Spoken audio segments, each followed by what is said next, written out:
Welcome to WrestleMania 17, a show that many call the greatest WrestleMania of all time, and for us soldiers of the Monday Night War, it's the grand finale of Reliving the War. The date is April 1st, 2001, WrestleMania comes from Houston, Texas. The WWF had filled the Reliant Astrodome, and at the time, it was awesome to see the WWF filling up stadiums once again for their biggest show of the year. It's a very interesting time for the company, seeing as Vince McMahon officially announced the WWF's acquisition of WCW just 6 days prior. McMahon's original kayfabe plan for Mania was to have Ted Turner show up at the Astrodome to hand over the purchase agreement, seeing as Time Warner was so desperate to sign the property over to Vince. But before that could happen, Shane McMahon appeared on the final episode of Nitro to announce that he had already purchased World Championship Wrestling. Vince has a chance to get revenge tonight when he faces his very own son Shane McMahon in a street fight at WrestleMania, but this is only one of many highly anticipated matches on this card. We've got the Hardys, the Dudleys, and the team of Edge and Christian competing in their second TLC match. We've got Kurt Angle taking on Chris Benoit in a grudge match between two submission specialists. But the big one, without a doubt, is Stone Cold Steve Austin getting a WWF title shot against The Rock. We have an estimated attendance of just under 68,000, a truly insane 1,040,000 were estimated to have purchased WrestleMania on pay-per-view, and many of these fans were enticed to buy the show thanks to a match that took place on Sunday Night Heat, Steve Blackman and Grandmaster Sexay vs X Factor. Yeah, it doesn't get much better than this, folks, so let's check it out, and we'll also look at some other bits and pieces from Sunday Night Heat before we start the main show. Michael Cole and Tazz hosted this special episode of Sunday Night Heat, but just before the action began, Jim Ross made his way to the commentary table and Tazz left Michael to join him. Blackman told the Grandmaster earlier today that his legs were made for one thing, kicking, and the Grandmaster was like, yeah, kicking it with too cool, kicker be kicking. Sexay wanted Blackman to dance in the ring tonight, and seeing as Christopher's been cleaning the dojo extremely well over these past few weeks, Steve said sure, why not. So the two go to the ring. Blackman has second thoughts. But come on Steve, it's WrestleMania and the end of Reliving the War. Your days of defending the planet against giant robot monsters are now over. Enjoy yourself. Only problem here is that this kind of thing's usually reserved as a post-match celebration, so now we know that X Factor's gonna win. Damn it. The Dojo boys do well at the opening bell, and apologies for the video quality here. I did my best guys, but it still isn't great. Steve and Just Incredible end up on the outside, which results in Sexay getting set up for a Bronco Buster. Christopher avoids it, Pac instead gets his face slammed to the mat, but Big Albert's waiting to hit the Grandmaster from the apron, and X-Pac decides to put Brian's glasses on before hitting him with a spinning heel kick. Credible then comes in for a sit-down powerbomb before immediately tagging out again. The fans inside the Astrodome chant X-Pac sucks, so he decides to tag out following another heel kick. Grandmaster takes both these bozos out with a double clothesline, Blackman tags in, and the bad guys are now in trouble. Absolutely incredible work here from Steve, and he's kicking all sorts of ass. Grandmaster Sexy has to stop Albert from getting in the ring, and Blackman tries to help. Unfortunately, this results in Steve taking stereo super kicks, and the mighty hero of Reliving the War gets pinned. Makes sense because WrestleMania 17 would have been considered the worst pay-per-view ever produced by WWF if it featured Blackman jobbing out the X Factor, so it's all good. The match itself isn't worth hunting down, you aren't missing much here at all, but it's good to show Blackman's involvement in WrestleMania 17. Thank you for your service. Other stuff going down on Sunday Night Heat included William Regal talking to his photo of the Queen Mother. He spoke about how he's going to win the IC Championship and how it's going to be a wonderful day for Great Britain, and the Queen Mother said, "You're damn right, big lad." We then see footage of WWF Access, and it shows how awesome the event was before it turned into another giant money grab. We saw footage of Chyna's panel during Access where she revealed that the right to censor will not be allowed at ringside during her match at Mania, and she also revealed that she's fully healed up, no neck issues, no risk of permanent injury, so in short, Ivory's screwed. Lillian Garcia tried to interview the Bushwhackers, emphasis on the word tried. The boys just screamed, ate sardines, and licked Lillian's face, something that completely destroyed Michael Cole and Tazz, but I'm sure Lillian didn't appreciate it. Old fishy face. Back in WWF New York, Classy Freddie Blassie, Alpha, and Captain Lou Albano gave their thoughts on who was going to win the Gimmick Battle Royal. Freddie picked the Iron Sheik, Alpha picked Kamala, and Captain Lou thought Hillbilly Jim would win it. Kevin Kelly interviewed the Hardy Boys. Matt said TLC 2 goes beyond the tag team belts and it's now a very personal affair. Matt says this will likely be the last time all three teams will ever compete in a TLC match, while Jeff says he's wrestling the TLC match like it's his last match ever. Yesterday, Triple H took part in a photo shoot and Kevin Kelly interrupted him. Kevin can be so rude sometimes. Double K knows Triple H is physically ready for The Undertaker, but he wonders if the game is emotionally ready. The game even got attacked by the Phenom at Access and he had to run away before he got seriously hurt. But Hunter says he looks ready, he feels ready, and inside his head he's ready. Triple H says he'll make every sick and twisted thing he's done in the past look like child's play when he gets done with the American Badass tonight. And when it's all over, The Undertaker will know that Triple H is the game. Kevin Kelly was a busy boy as he interviewed Chris Benoit a bit later on. He asked Benoit who the best technical wrestler in the WWF is, and seriously, what a stupid question. Chris isn't going to say Kurt Angle, is he? Instead, he says Kurt Angle's an amateur wrestler. Don't know if that's a bad thing, but he was rolling around on the mat trying to win gold while Benoit was proving himself to be the best technician the world has ever known. Kurt's gold medals mean nothing to Benoit. Angle's still gonna top out. That's about it for Sunday Night Heat. Loads of video packages here too that you can see in the actual WrestleMania broadcast, so not much point hanging around. Let's get the show on the road. This is WrestleMania 17 from the Houston Astrodome.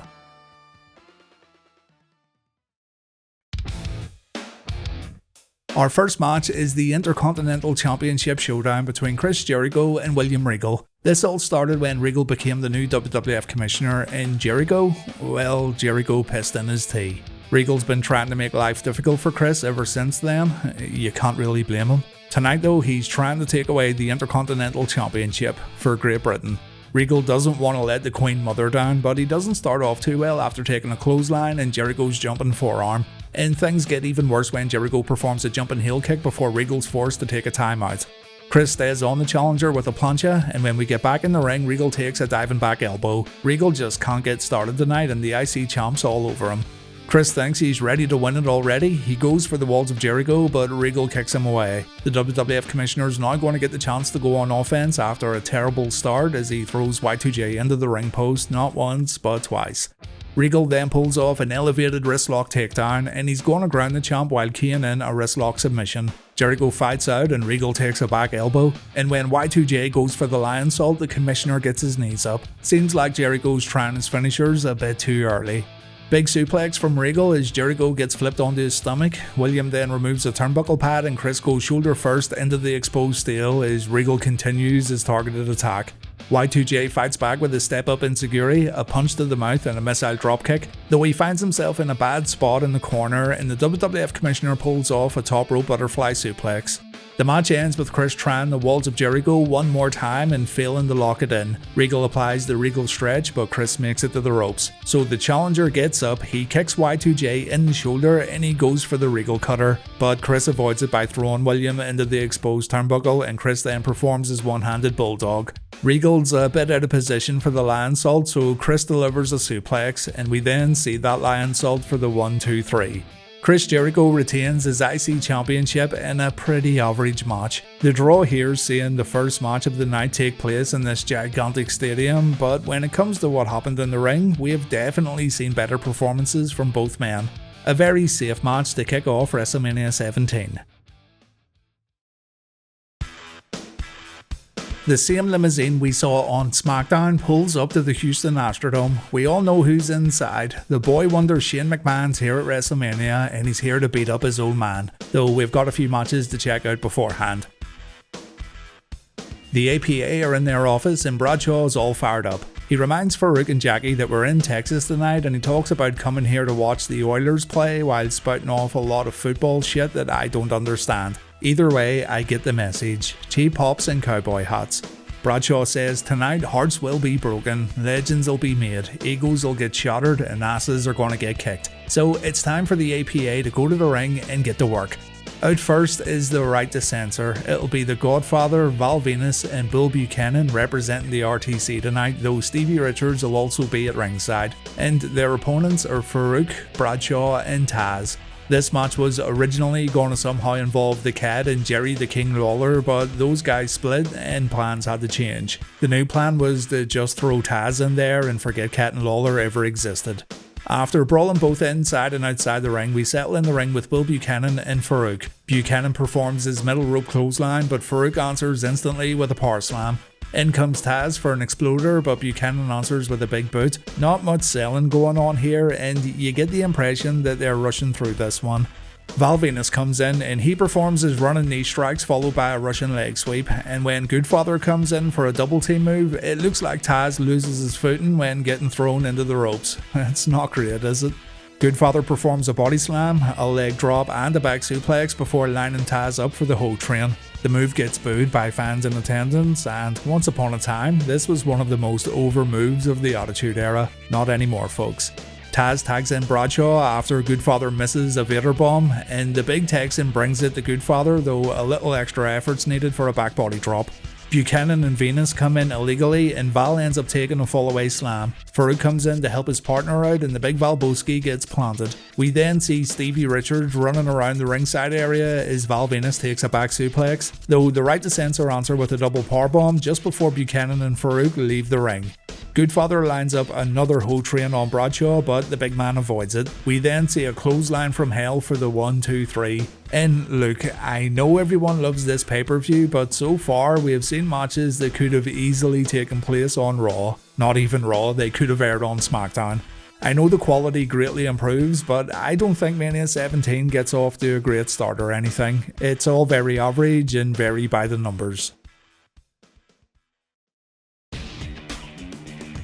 Looks like Linda McMahon's had her afternoon space cakes and she's absolutely zonked out. Stephanie says her mum must be glad that at least one of her children turned out okay, and as far as Trish goes, well, after Daddy gets done kicking Shane's ass, there needs to be a big party. So Trish is ordered to get champagne, get strawberries, and also crush the ice with her hands in a spoon because it tastes better that way. It's fucking nice. Using your hands only adds the flavour of your stinking germs, and we all know where Trish Stratus's hands have been over these past few weeks. Don't fucking do it. Anyway, it wouldn't be a pay-per-view of the Attitude Era without getting a little hardcore. So here comes Raven. Raven's defending his hardcore championship tonight, but he's doing so against some pretty formidable opponents. The Devil's favourite demon, the big red machine known as Kane. He's getting into hardcore matches as of late, and yeah, he's probably going to win, isn't he? And the Big Show, the giant of the WWF, who managed to get the best of Kane over these past few weeks. Raven tried to attack Kane before Big Show came to the ring. Probably a good strategy, seeing as that rampway's like a mile long and there was a chance here for Raven to take one of his opponents out for good. But of course, that didn't happen. Raven gets wheeled, and he really does seem like the third wheel in this whole match. The real feud lies between Kane and the Big Show. Kane throws Raven on the Big Show. Big Show looks for a final cut, but he ends up taking a diving clothesline from the Big Red Machine. We then immediately go through the audience and we're going to head to the backstage area, but before we get there, Kane takes a boot from the Big Show. It takes the guys quite some time before they make it backstage, but the violence begins with Kane tossing Raven into a wall. Big Show then body slams Kane onto some wooden pallets before he chases after Raven, and the hardcore champion finds himself locked inside a caged off area with this big angry giant. Kane doesn't want these guys having all the fun, so all three end up inside this little area where they use whatever weapons they have available to them. Raven gets resourceful when he uses a hose pipe to choke out Kane, but that plan backfires when the champ gets shoved into the cage paneling. Kane shows how resourceful he is by using that hose pipe to throw Raven through a window. Good shit, pal. But Kane didn't see the giant coming, and these two behemoths end up falling through a door thanks to the Big Show. The two then look for choke slams, but this results in both men falling through a wall, so this is Raven's best chance to win it all. Instead of going on offense, Raven tries to escape in a golf cart. This backfires when he legitimately loses control of the vehicle, and according to Raven, the whole WrestleMania feed was in danger of getting cut off here, seeing as that cabling you can see was providing the main pay-per-view production feed to the entire world. Whether this was bullshit, I don't know, but it does make for a good story. Kane and the referee get on another golf cart and Raven gets run over. Not quite Steve Austin at Survivor Series 99, but it still looked painful. The guys now need to walk and brawl all the way out to the arena for the finish, so they make their way back out to the big Mania entrance stage, and it looks like it's all over after Kane takes a short arm clothesline from the Big Show. Show then focuses on Raven. He wants to chokeslam him off the stage, but Kane wakes up and a big boot sends both men tumbling down. This gets followed up with Kane dropping an elbow on the Big Show as he lays motionless inside that WrestleMania entrance thing, and Kane wins the match via pinfall. Kane's the new hardcore champion, and as far as hardcore matches go, this was pretty good. You guys know by now that the novelty of these matches really wore off me as time went on, but this one was entertaining. Plenty of good spots were set up in advance, which I really think were necessary for hardcore matches in both WWF and WCW. So no complaints here, this was pretty fun. Kurt Angle's looking at a replay from Raw. It's the Olympic hero topping out to the crippler crossface. Edge and Christian come in and the boys seem to be in very good spirits, but Angle's in the zone.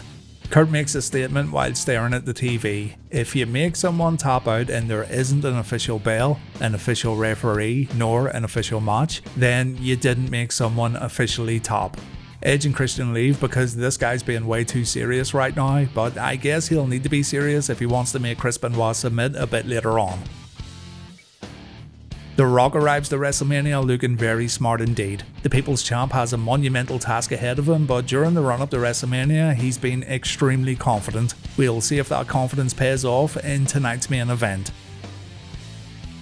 Back in the arena, we've got Eddie Guerrero versus Tazz for the European Championship, and I've no idea what drugs Perry Saturn took this morning, but I for sure want some.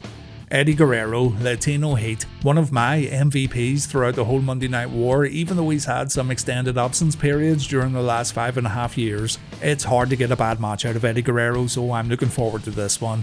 Taz's WWF career started off well when he became a member of the corporation, and it looked like he was in for some big things due to his long storyline alongside Stephanie McMahon. But ever since that little wedding fell apart, it seems like the big man's momentum was completely stripped away from him. The bell rings, Tazz begins strong when he drops Eddie to the canvas and the big man follows up with a gut-wrench powerbomb. The two briefly go outside where Tazz stays in control, but Eddie takes advantage when he returns to the ring before his opponent. This advantage doesn't last long at all, seeing as Tazz performs a military press and Eddie falls onto the top turnbuckle. And after a body slam, Tazz goes upstairs, but Eddie wakes up. Latino Heat looks for a Hurricane Rana, but the European champion holds onto the ropes and Eddie crashes to the mat. Big Andy jumps off with a flying back elbow and he tries to get a pinfall win, but it's only a 2, so the match continues on with the champ tumbling out of the ring, and he ends up getting his foot trapped in the top and middle ropes. Saturn gets in a cheap shot, he's unfortunately removed his big daft hat, and then the referee struggles to free Big Andy, so Latino Heat has to come over and lend a hand. The leg and knees now going to serve as Eddie's main target. Eddie works over Tazz both outside and inside the ring before looking to end it with a sleeper. Unfortunately, the injured body part's no longer going to play a factor as Tazz breaks free and Eddie takes a tilt-a-whirl slam. And when Eddie tries a flying head scissors, he ends up taking a sit-down powerbomb.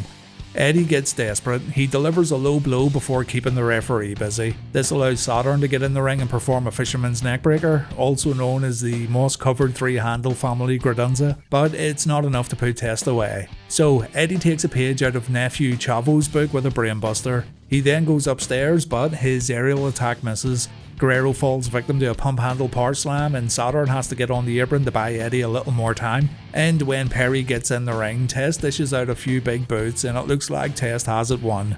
Dino Machino Stinko Malenko shows up to break Tazz's cover, and when Tazz tries to get some revenge, Saturn gives Eddie the European belt. This results in Tazz taking a shot to the head and Eddie wins via pinfall. So Eddie Guerrero leaves WrestleMania as a 2-time European champion. The match quality definitely picked up with this one, and it was a pretty enjoyable encounter, so good stuff, nothing to moan about. Michael Cole wonders if Mick Foley can be a fair referee when he oversees the Vince vs Shane McMahon match later on at WrestleMania. Mick says he's going to call it right down the middle, and he gets a cheap pop when he says he's going to do it right here in Houston, Texas. He just can't help himself, can he? Stone Cold Steve Austin's arrived at the Astrodome and he still looks very pissed off. He walked out of SmackDown on Thursday looking a wee bit angry, so hopefully he'll cheer up a little by the time he's in the ring tonight. Turn that frown upside down, Steve.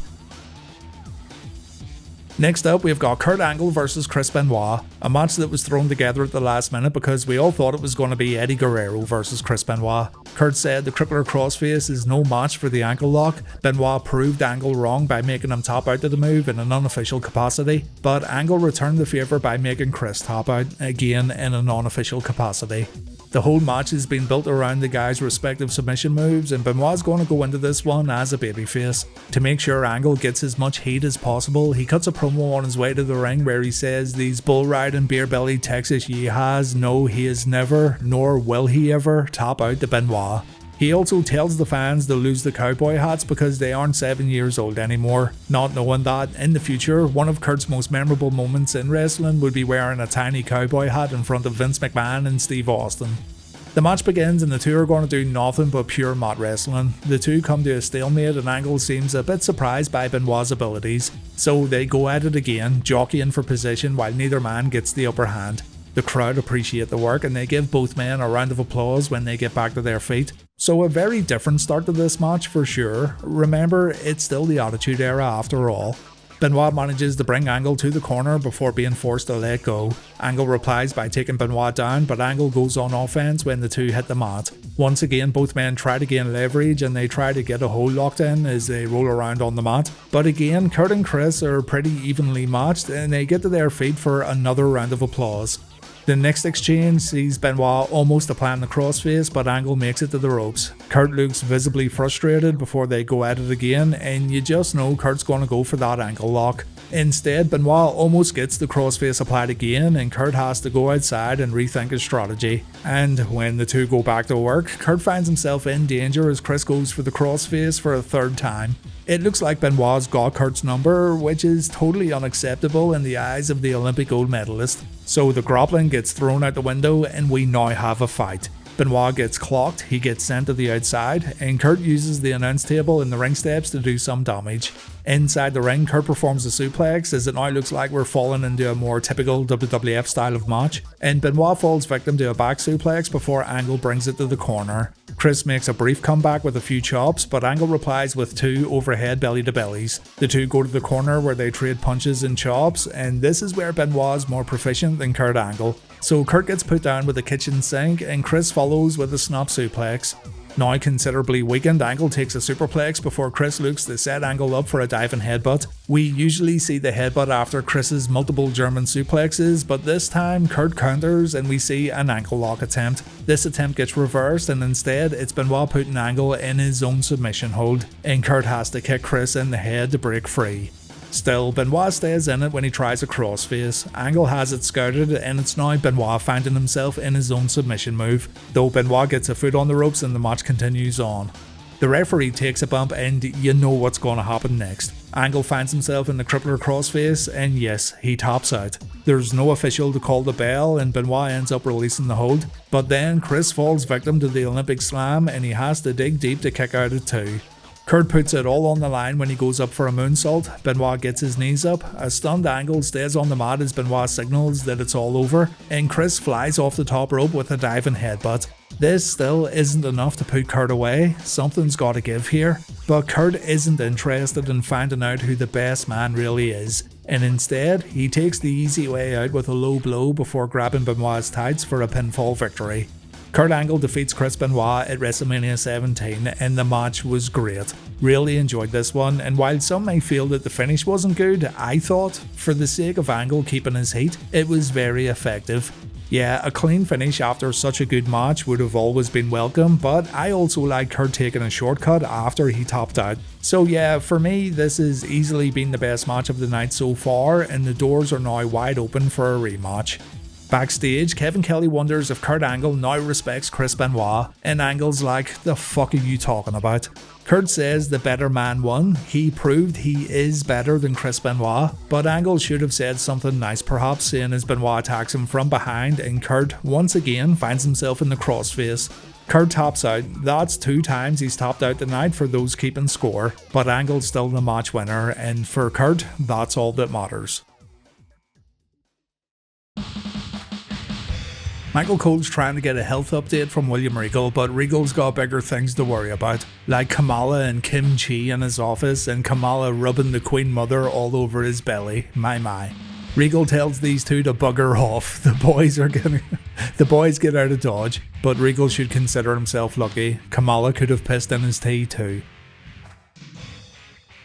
Next up, we've got Chyna's return to the ring when she faces Ivory for the Women's Championship.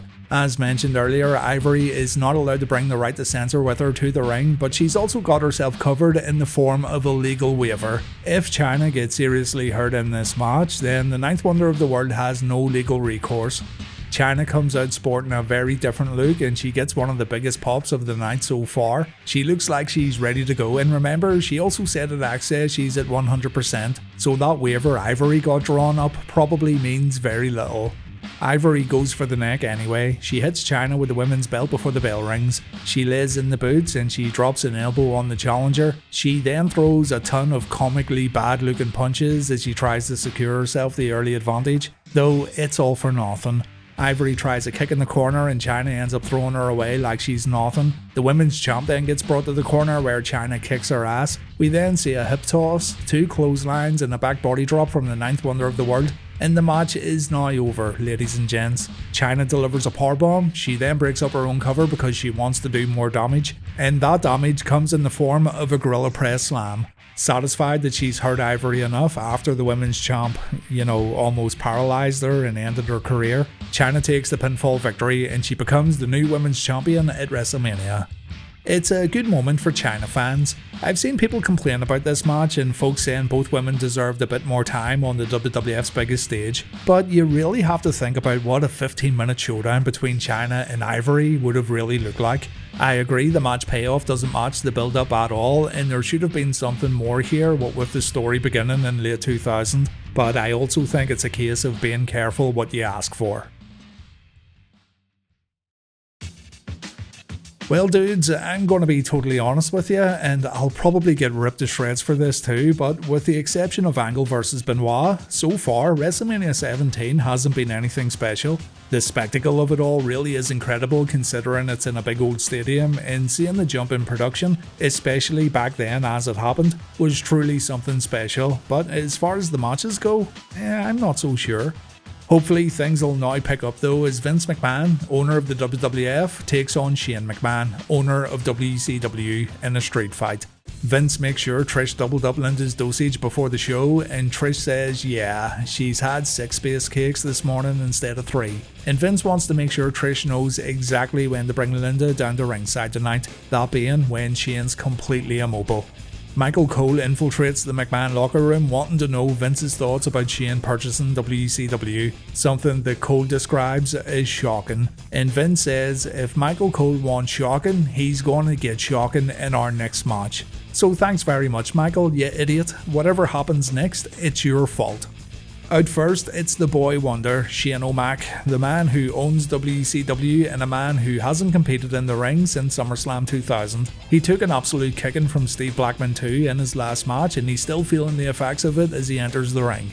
Shane gives a shout out to the superstars of WCW, and look, there's a few guys sitting in a skybox. Mike Sanders, Sean Stasiak, Mike Awesome, Chavo Guerrero, Stacy Keibler, Mark Jindrak, Lance Storm, Hugh fucking Morris, and John Pervert Laurinaitis. Lance Storm said the WCW guys were supposed to get involved in this next matchup, but that plan was pulled when Stasiak told a local news reporter all about their upcoming involvement in WrestleMania. Vince got angry, he put the WCW guys in a skybox, so I'd like to imagine that everyone in that box was quite pissed off at Sean as they sat there watching the show. Referee Mick Foley comes out next, and I'm so glad Mick got to be a part of this show. Foley's been a huge part of the Monday Night War, and while it would have been great to see him booked in a match, I'm sure he'll get physical tonight in one way or another. Vince is out next, accompanied by the $1 billion princess Stephanie McMahon. Due to a restraining order, Steph won't be near the ring when her husband Triple H faces The Undertaker later tonight, but she's here to back up her dad and not her big brother. The guys square off in the ring. Vince talks smack to Mick before smacking his boy across the face. We then go to the corner where Vince throws some really shit looking punches, and the kicks he lays in don't look all that great either. I have no qualms admitting that Vince McMahon was a great television character and he was a great WWF heel, but he was absolutely terrible in the ring. I guess in a roundabout way that's why it all worked out though. He thought he was tougher than what he actually was, and it was fun seeing him getting beat up. Shane delivers a few body shots, Vince falls down after a clothesline and he hits the canvas again after a spear, and Daddy's girl can do nothing but witness her brother beat up her dad.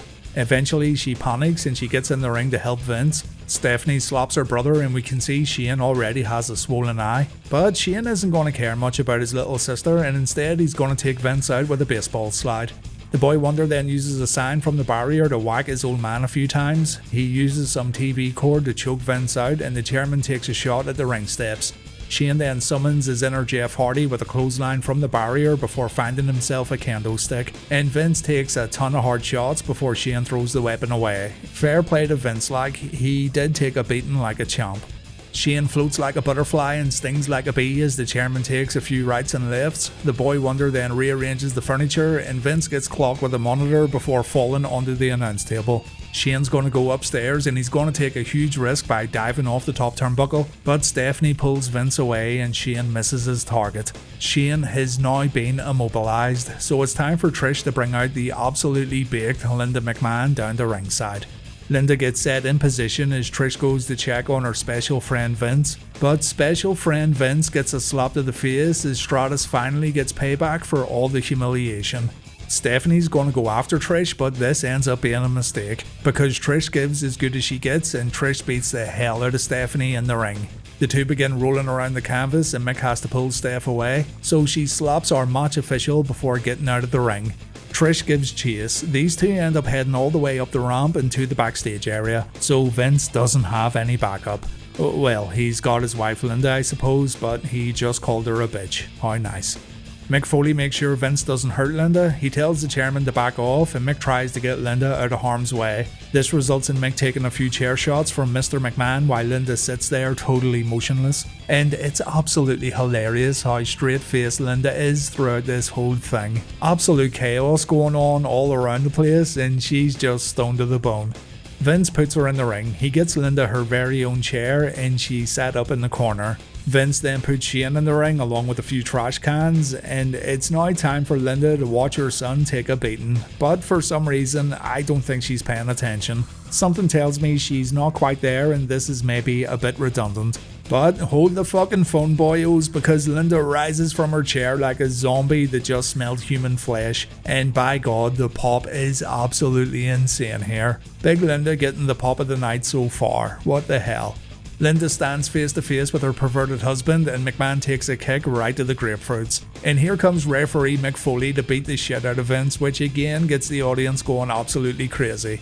Vince gets hammered in the corner, Mick then performs his running knee strike. It's now time for Shane to end this once and for all, and he does so by setting a trash can on his old man. Shane then goes upstairs at the opposite side of the ring. JR isn't sure what Shane's thinking here, but all questions get answered with an insane coast to coast from the boy wonder. This is enough to get Shane the win, and what an entertaining match here at WrestleMania 17. This was loads of fun from start to end. Shane gives Mommy Linda a big hug, the WCW guys cheer on their boss, and Mr. McMahon's left embarrassed once again. Shane's made life very difficult for Vince ever since Raw this past Monday, but the chairman totally deserved it. Great stuff here, again very fun and very entertaining.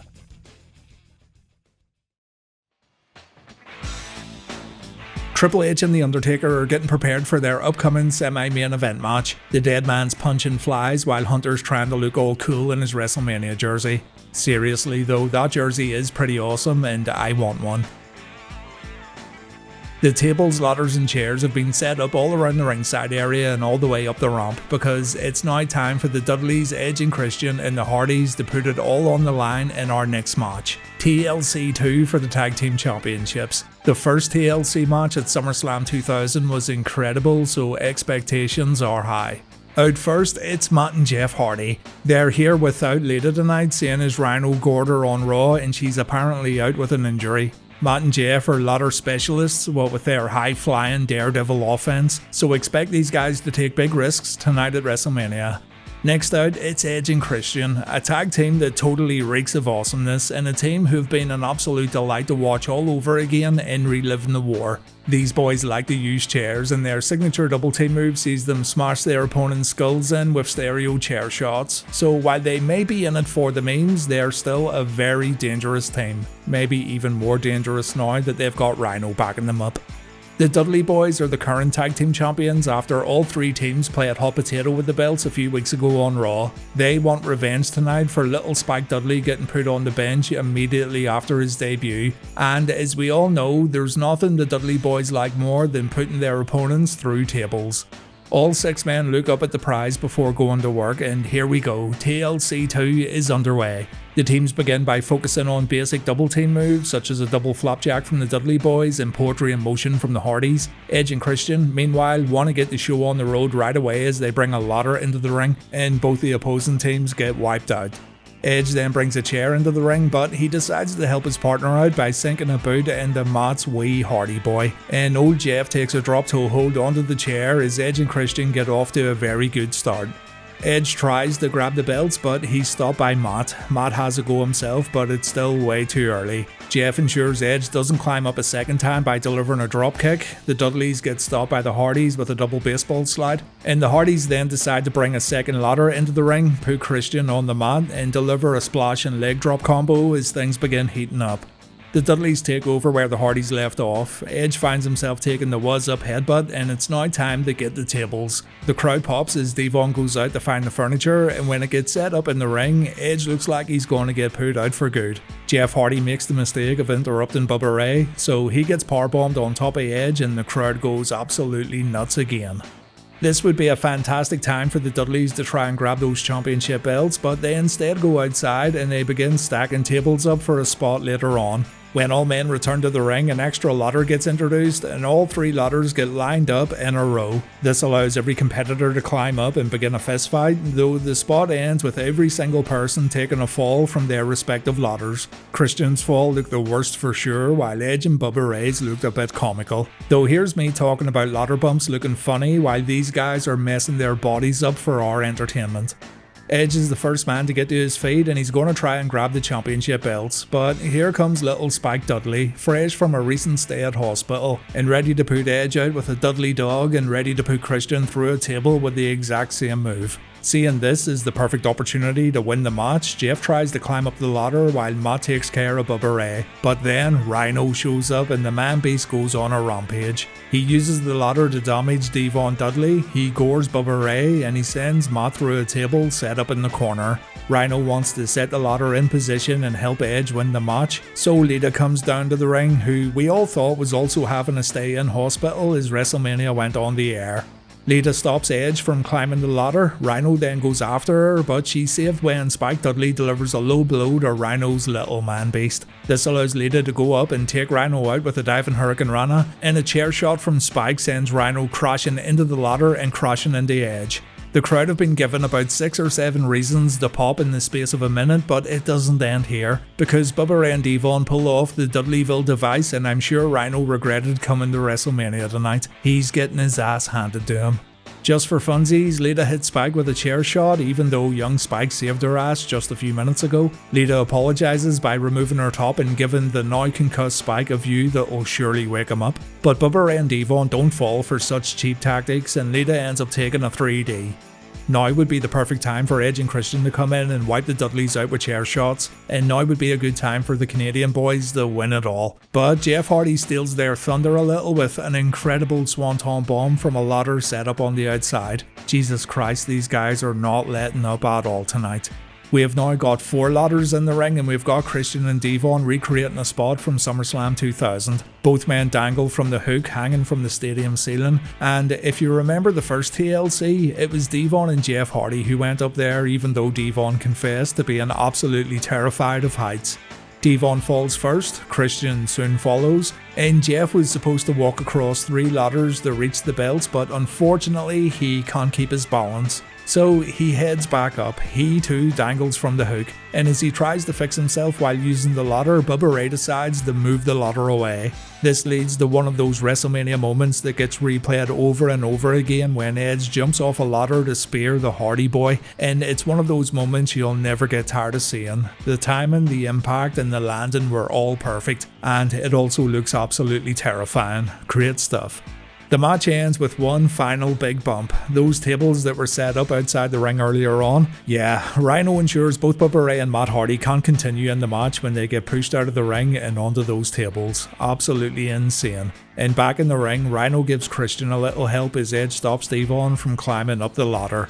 Christian grabs the belts, Edge and Christian win TLC for a second time, and there you have it. A phenomenal, unforgettable match filled with risky spots and total destruction. There wasn't a single person in this match, including Spike, Lita and Rhino, who didn't pull their weight, and everyone ran the risk of permanent injury just for the sake of entertaining the fans. Brilliant stuff at WrestleMania 17.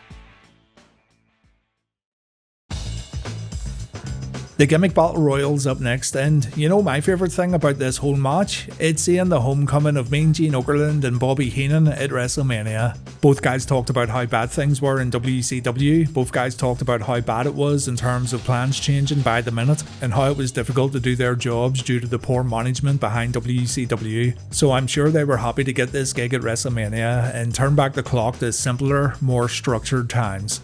So who have we got competing in the Battle Royal? The Bushwhackers, filled with sardines, lots of joy and cocaine.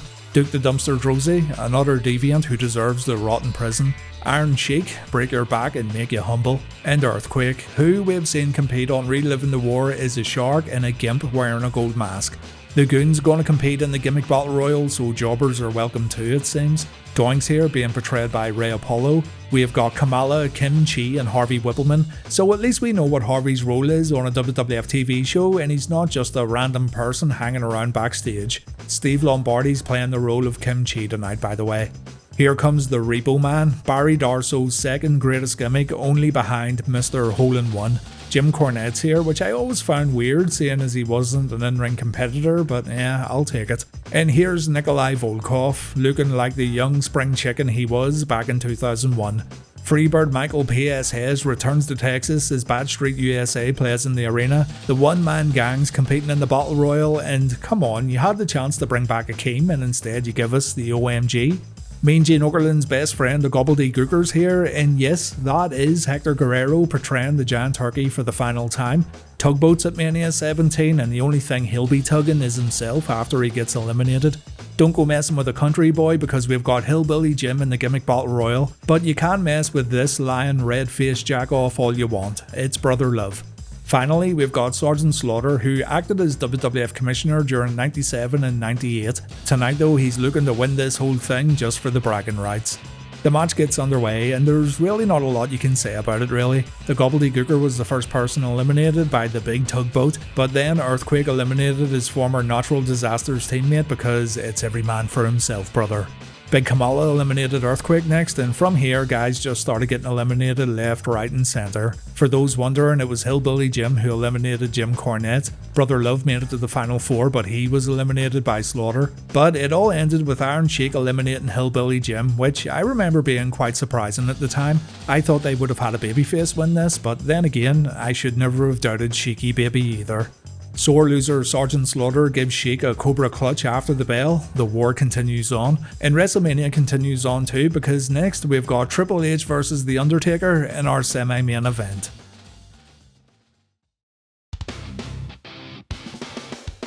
The Undertaker took exception to Triple H calling himself the best in the business, and since then, Triple H has made life difficult for the American Badass mainly by having the law on his side. Stephanie McMahon took out a restraining order against The Undertaker, and that meant Taker couldn't get near Triple H so long as Stephanie was close by. And after taking a few trips to the cop shop, Taker decided he'd just attack Hunter and post bail before getting to WrestleMania.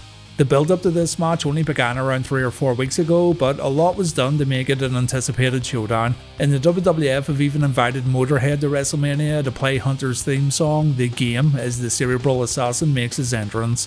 I assume this was the first time Lemmy sang the song live since recording it alongside Jim Johnston, because our boy's forgotten half the lyrics. He knows the song structure, so he's just making shit up as he goes along. Still though, it is Motorhead at WrestleMania, and he could have sang the My Little Pony theme for all I care. It's still cool as fuck seeing the band play live.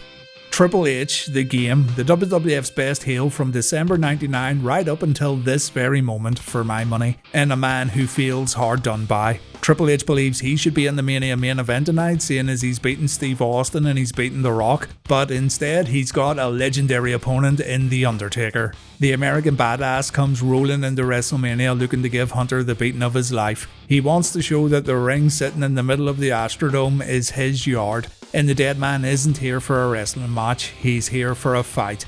It begins on the outside with Taker throwing right hands as Jim Ross reminds us about Hunter destroying Taker's bike on SmackDown. You already know about that though, because you watched Reliving The War SmackDown last night, I hope.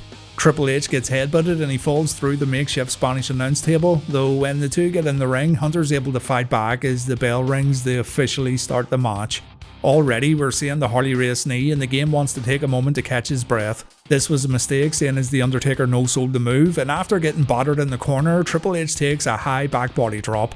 The onslaught continues with a power slam and the Undertaker's signature jumping clothesline, and as Taker gets Hunter in a wrist lock, the American Badass shouts old school before making his way to the corner. The move gets countered, Taker gets brought to the mat, and Triple H is able to capitalise with a neckbreaker. The game then focuses on the neck with a few shots while standing outside the ring, and another neckbreaker inside the ring makes Triple H's game plan clear as day. Unfortunately, Hunter's ego gets the better of him. When his opponent kicks out of a pin attempt, he tries to take it out on the referee. This leads to Hunter and the ref shoving each other, which evidently seems to be one of Triple H's favourite spots. Luckily for Hunter though, he's able to stop Undertaker making a comeback, and the dead man takes a facebreaker knee smash. Longtime WWF timekeeper Mark Yeaton gets Mark yeeted over the barricade as Triple H grabs his sledgehammer. The game's looking to finish it right now, but back in the ring, Kyoto takes the weapon away. The referee should have thought twice about this, seeing as a failed pedigree attempt results in Kyoto getting taken out just as he was putting the sledgehammer away, and this results in Undertaker performing a chokeslam and the match official not making his count in good time. So Undertaker gets visibly pissed off and he attacks Mike Chioda. That looks like a DQ to me, mister, but the match continues on with a very angry American Badass. Triple H gets tossed out of the ring, he gets backdropped over the barricade, and we're going to make our way through the crowd and over to the production area that hosts the hard camera, the vision mixer, and the soundboards. The area has platforms, different levels for the men to fight on, and a chair gets introduced as the two reach the third platform. Triple H wrecks the Undertaker here, and this amount of chair shots would be enough to put anyone else out. But even after taking multiple hits to the knees, the back and to the head, the Undertaker still manages to get up, and he also manages to chokeslam the game from the scaffolding to the floor. Granted, the floor was very well padded, but still pretty cool. Taker then dives off with an elbow drop, and you can see how well cushioned the floor is right here upon impact. But all in all, this little venture through the audience didn't really benefit Triple H, even though he got in a ton of chair shots. When we finally make it back to the ring, the Undertaker decides to play Triple H at his very own game. He takes control of the sledgehammer and he threatens to end Triple H once and for all. However, Hunter's able to hit a low blow, and now the game's got that sledgehammer. Taker avoids getting his brain smashed in by delivering a big boot. The sledgehammer hits the canvas, and the two men are going to throw down in the middle of the ring to see who's really the toughest. Triple H wins this exchange, and he decides he's going to put the dead man away with a tombstone piledriver. This gets countered, and Undertaker performs his old finishing move, which we haven't seen in quite some time. Incredibly though, the referee's still out cold and there's no one to count the pinfall, so Undertaker signals for the last ride as the crowd goes crazy. As Hunter gets set up for the move, he's able to grab his sledgehammer, and after getting hoisted up for the powerbomb, Undertaker gets whacked. This shot legit busted Undertaker open as the wooden handle pushed through the metal head of the sledgehammer, and it's quite the cut he ended up with as the game tries his best to take advantage. It's a golden opportunity here, but it gets squandered. Undertaker counters some mounted punches by scooping Hunter up for the last ride, and after powerbombing Hunter straight to hell, the Undertaker wins the match via pinfall. Undertaker defeats Triple H. He's covered in blood, but it's mission accomplished for the American Badass. We have seen better matches from both men, and I personally think their matches at future WrestleManias overshadow this one, but it's still a fun bout here at Mania 17. Nothing technical, nothing that really highlights what made both performers so unique in their own ways, but still an enjoyable showdown that sets us up nicely for our main event.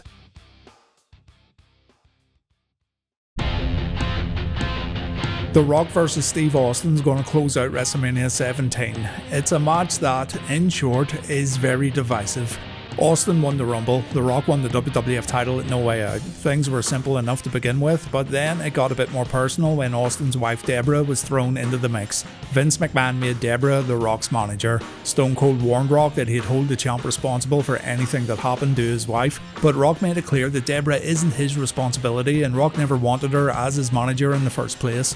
Because Deborah ended up getting hurt, Austin got angry. Rock would feel the wrath of the Texas Rattlesnake, and Rock would return the favour by giving Austin a rock bottom and eventually a Stone Cold Stunner. But the real crux of the whole build-up came when JR interviewed Rock and Austin during an episode of SmackDown. Rock told Austin he'd be bringing it at WrestleMania to prove he's the best in the business, while Austin said he needed to beat The Rock, almost as if Austin couldn't continue on if he didn't win the WWF Championship at WrestleMania for some reason. Before the two come to the ring, an announcement gets made that this is now a no disqualification match, an announcement that confuses JR and Paul Heyman. Something's going on here, but all questions will get answered when the show comes to a close. It's a match that ends what many consider to be the greatest WrestleMania of all time, the match that ends Reliving the War after 5.5 years, and a match that's going to change the WWF as they close out the Attitude Era. The Rock vs Stone Cold Steve Austin for the WWF Championship. Check out my melody.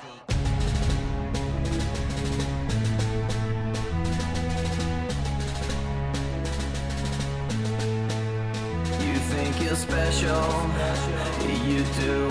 I can see it in your eyes. I can see it when you laugh at me, look down on me, and walk around on me.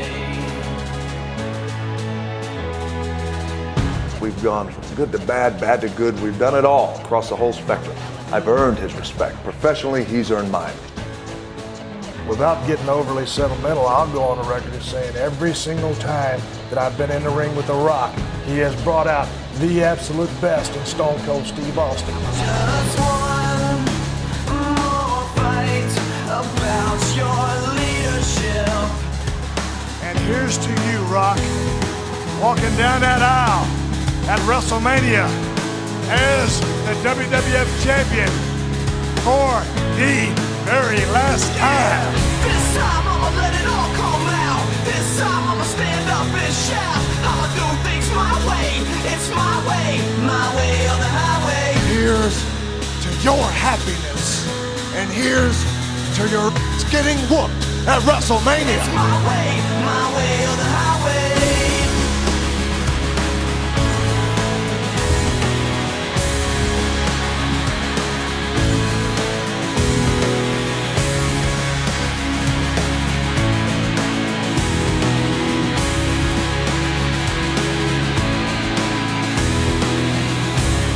The fact of the matter is this, is I will give you every drop of sweat, every drop of blood, every ounce of energy I have. Win, lose, or draw, you are going to get the absolute best of The Rock at WrestleMania. I need to beat you, Rock. I need it more than anything that you could ever imagine. There can be only one World Wrestling Federation champion, and that will be Rock when it's all said and done. Stone Cold Steve Austin, with all due respect. If you smell what The Rock is cooking. Pussy niggas put money on my head, gone get your refund, motherfucker, I ain't dead. I'm the diamond in the dirt that ain't been found. I'm the underground king, and I ain't been crowned. When I rhyme, something special happen every time. I'm the greatest, something like Ali in his prime. I walk the block with the bundles, I've been knocking the humble. Swing the ox when I rumble, show your ass with my gun. Gotta tip a nigga, go ahead, lose your head. Turn your back on me, get clapped and lose your leg. I walk around, gun on my waist, chip on my shoulder, top bust a clip in your face. Posted this beef ain't over. Many men, many men. Wish death upon me, Lord. I don't cry no more. Don't look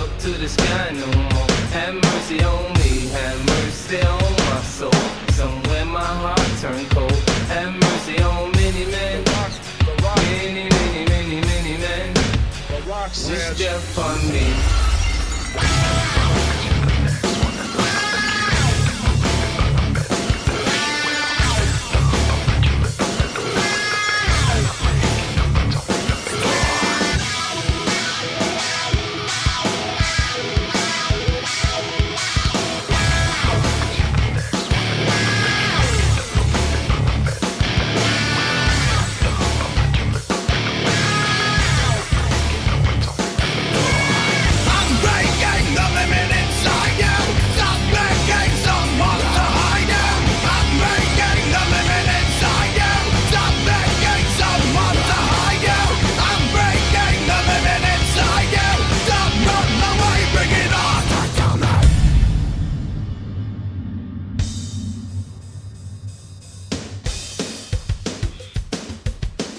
No time's wasted at all. Stone Cold strikes right away, which seems to take The Rock by surprise.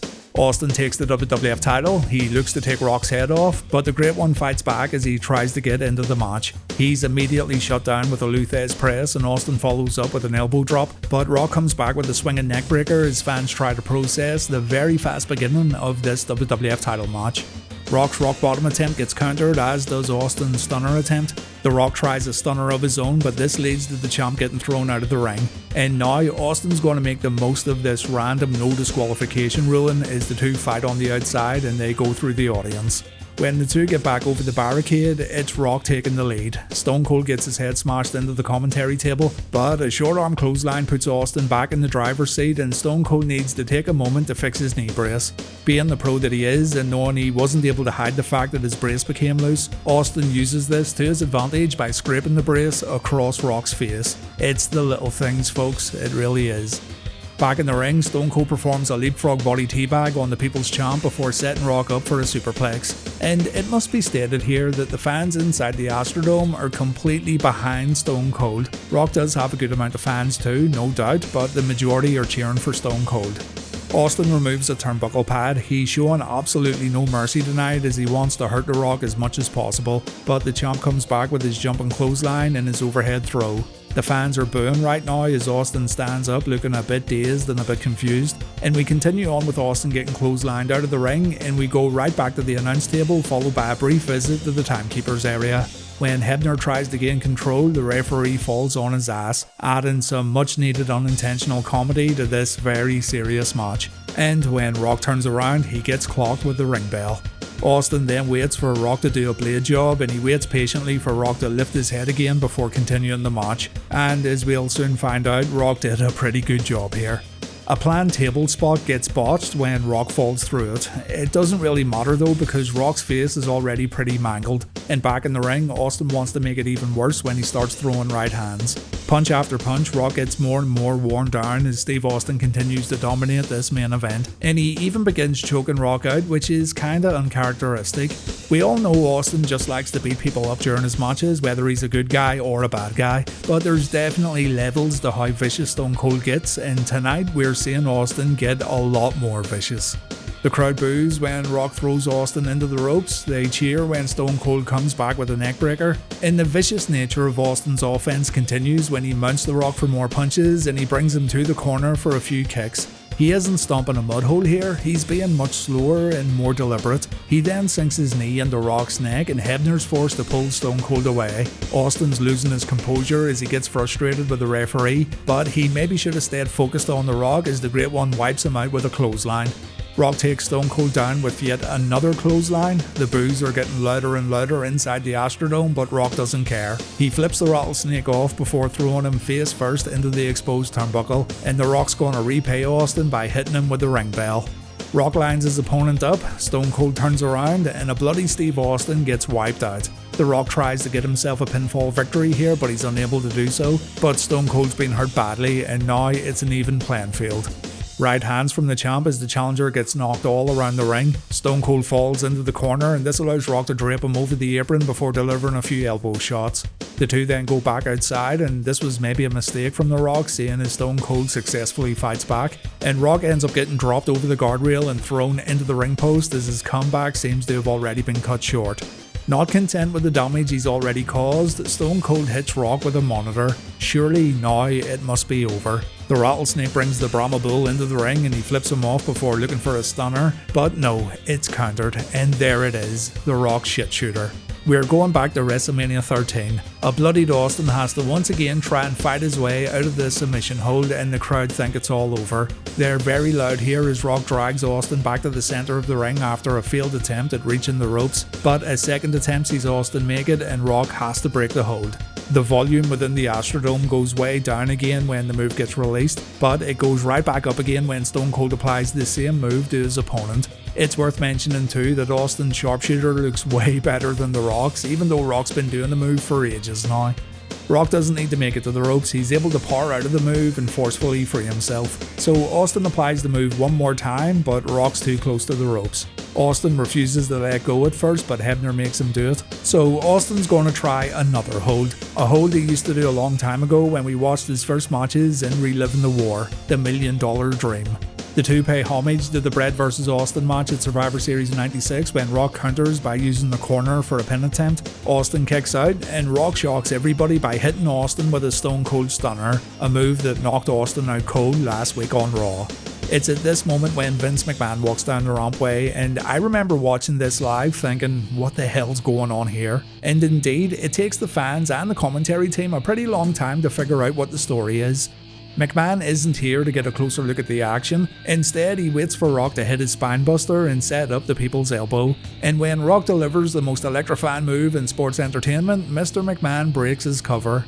You don't necessarily believe that Austin and Mr. McMahon are working together, and at first you think something else might be going on here. So you continue watching the match only to see Vince McMahon lure Rock out of the ring and back in again so Stone Cold can deliver a rock bottom.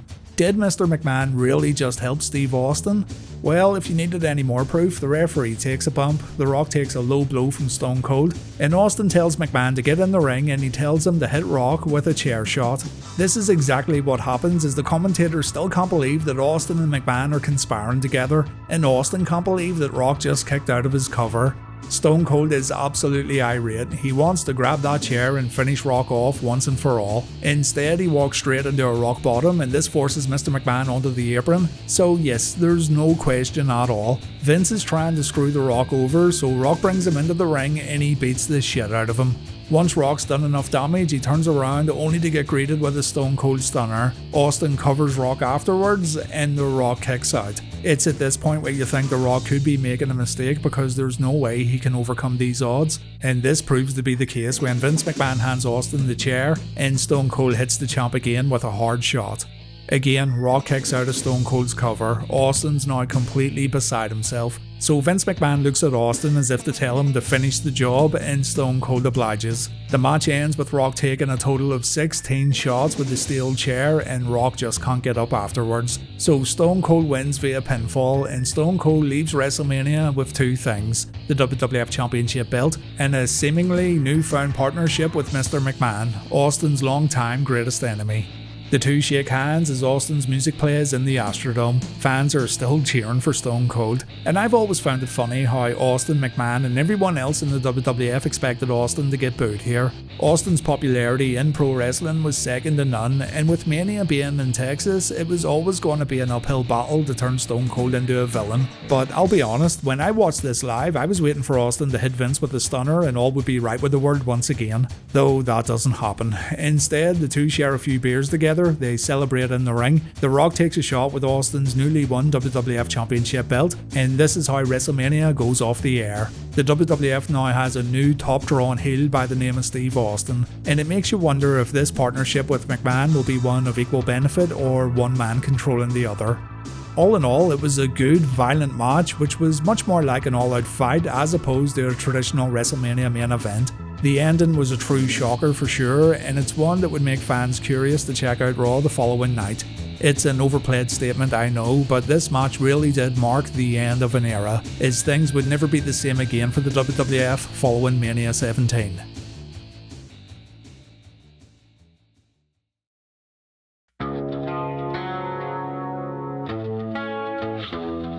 You're all gonna rip me to pieces, but I've always been honest when talking about these shows of the Monday Night War, so here goes.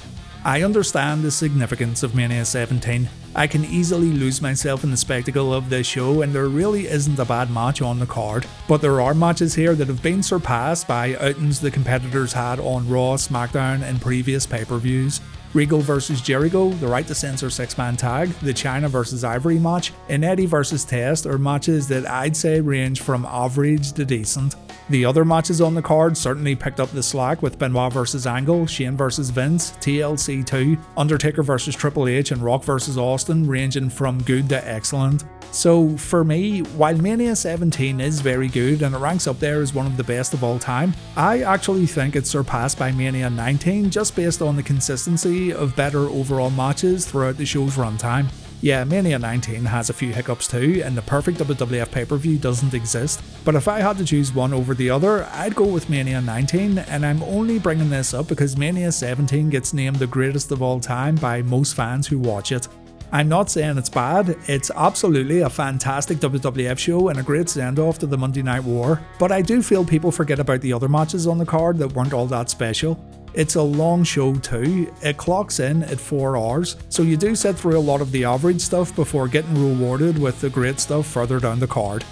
That being said, I really did enjoy watching this all back again, and it's a show I've been looking forward to since about midway through the Monday Night War. When I got to the point I knew I'd be finishing this journey no matter what, Mania 17 became my zenith, the culmination of the entire series. So in that regard, it's the most important show I've covered personally on the entire channel. But now, it's over folks, Reliving the War is officially done. Only thing left to do now is hand out some awards that you voted for and look back at the series one last time, so very soon I'll put together a little wrap-up video and I'll hopefully answer any questions you may have about the series. Thank you for watching WrestleMania 17 with me, thank you for watching Reliving the War for over half a decade, and please take care.